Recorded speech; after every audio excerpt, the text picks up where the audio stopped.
செம்பூவே பூவே உன் மேகம் நான் வந்தால் ஒரு வழியுண்டோ சாய்ந்தாடும் சங்கில் துளி பட்டாலும்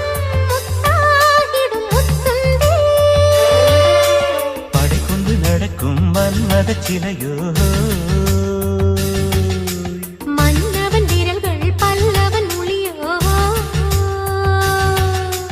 இமைகள் உதடுகள் ஆகுமோ வெட்கத்தின் விடுமுறை ஆயுளின் வரைதான் செம்பூவே பூவே உன் மேகம் நான் வந்தால் ஒரு